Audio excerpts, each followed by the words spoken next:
Welcome to Manga channel, Kamangas, and last month we don't have any video for my monthly reading log, but for the month of March I do read a couple of titles from my collection, and let's talk about the manga that I have read for the month of March.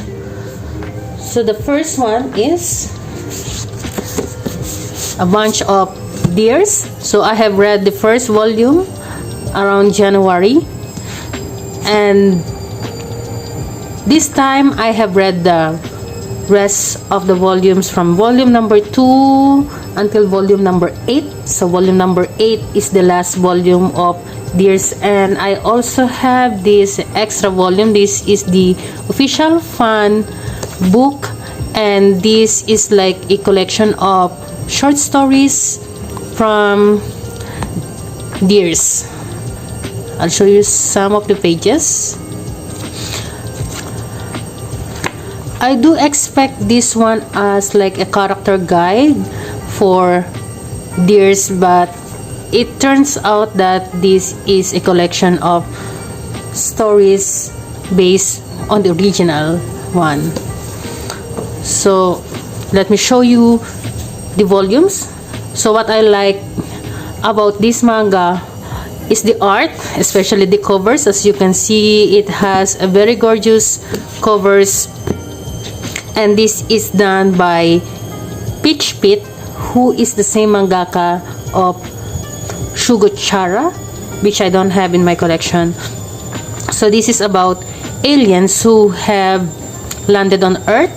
So they have a emergency landing on Earth, and it turns out that those aliens are very friendly, and the Earthlings have accepted them, and there is a story behind that friendliness from these aliens.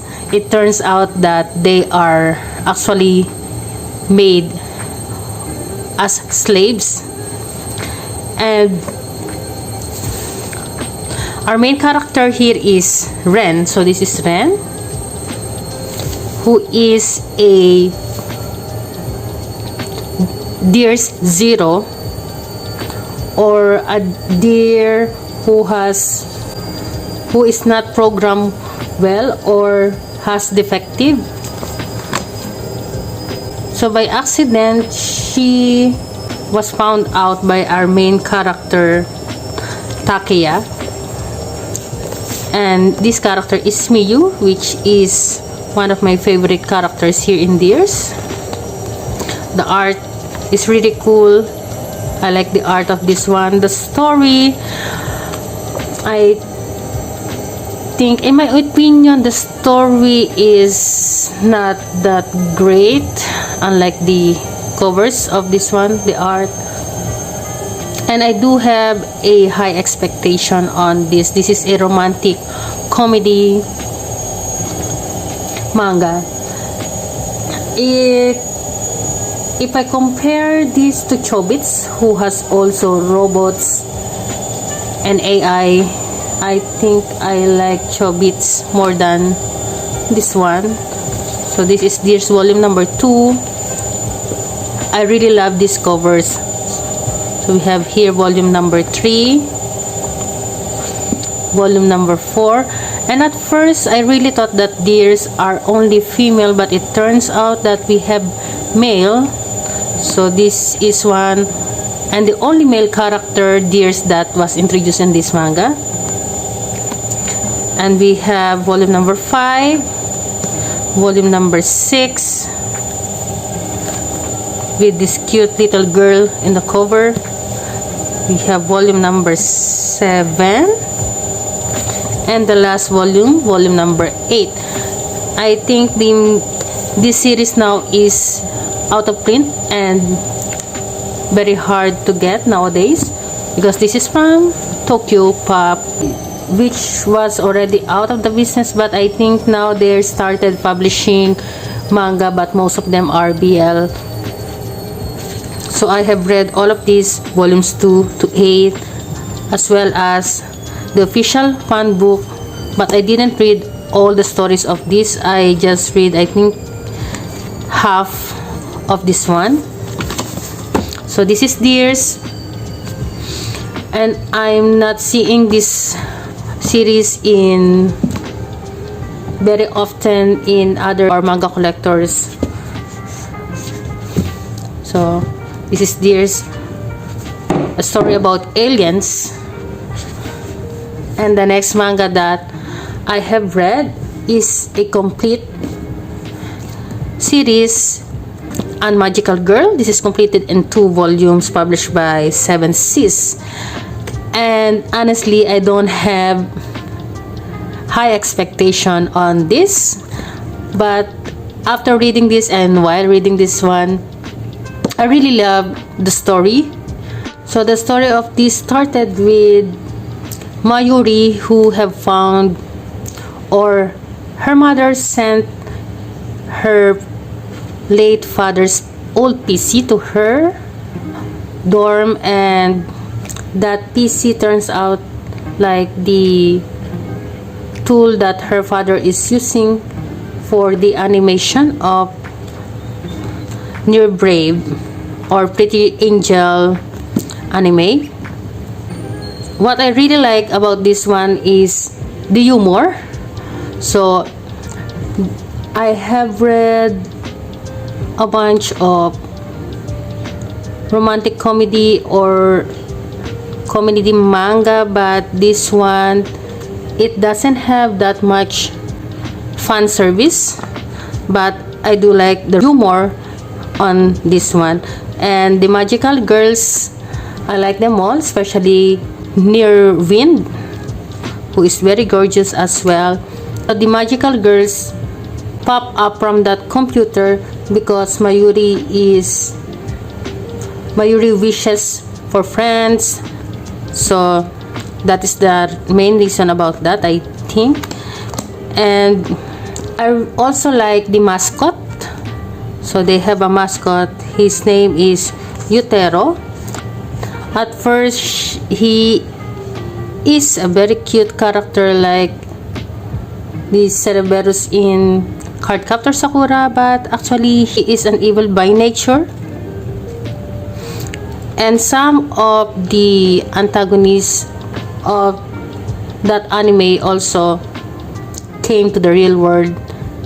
One of them became a popular novelist, and all the Magical Girls has different abilities and different characteristics. That's what I like about this also. This is a Magical Girl, only 2 volumes, but it is complete.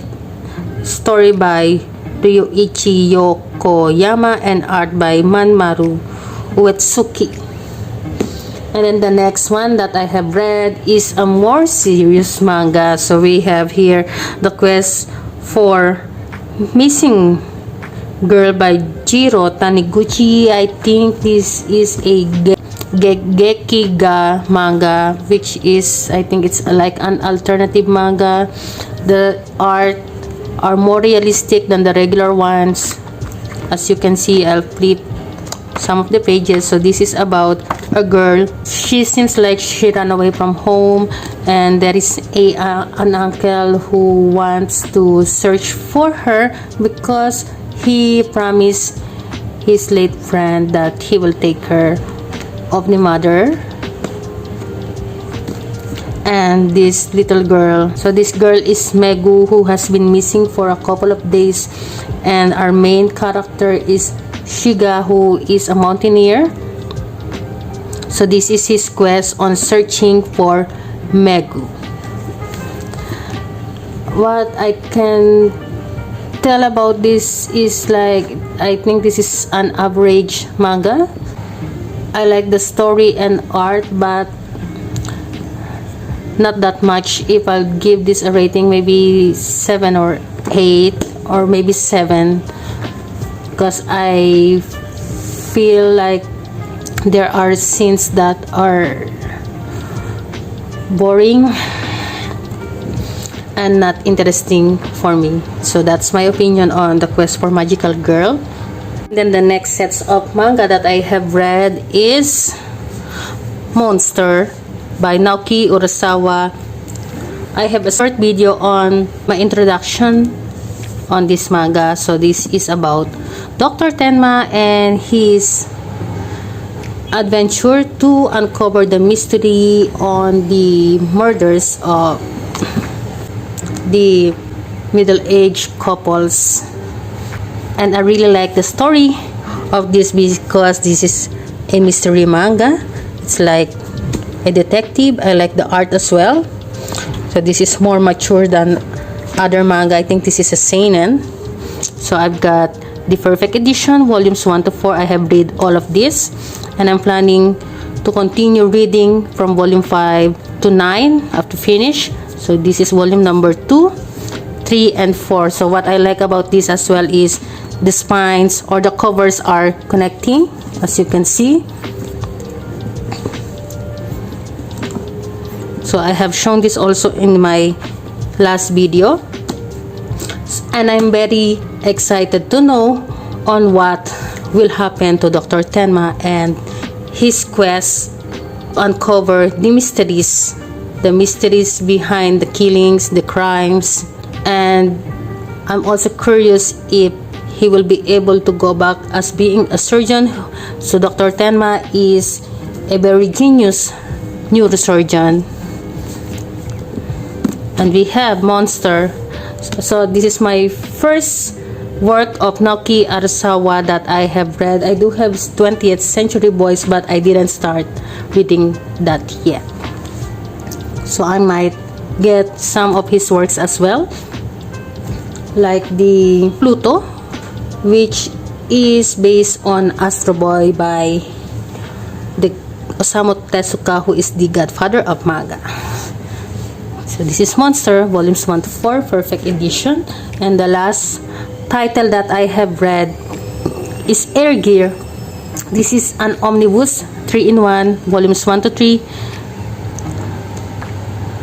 Story and art by O Great. I don't have much expectations on this, but a friend of mine really loves Air Gear. That's why I decided to read this one, and I do have the complete collection of this from 1 to 37, if I'm not mistaken. And this is about Iki and his sisters. They are not biologically related, but they are living in the same house. So it turns out that his sisters are the legendary storm riders. They are called the Sleeping Forest. So all of them are girls, I believe. I am not sure yet if there are any other members of the Sleeping Forest aside from those 4 girls. I think their names are Ringo, Mikan, Ume, and Rika. Please correct me if I'm wrong, because I'm not sure about those names. So this is Air Gear by O Great. His art is really great, as same as his name. So this is Air Gear, volumes 1 to 3. And let's have a look on all the manga that I have read for the month of March. So these are the manga that I have read. I think we have more than 20 volumes. 2, 4, 6, 8, 11, 12, 13, 14, 15, 16, 17, 18, 19, 20, 21, 22 volumes in total. This is one of my largest reading logs so far, and I will try to read more this month, because this is the month of Ramadan, which I have more time on reading. Thanks everyone for always supporting me and my channel, and see you on my next video. Please be safe. Goodbye.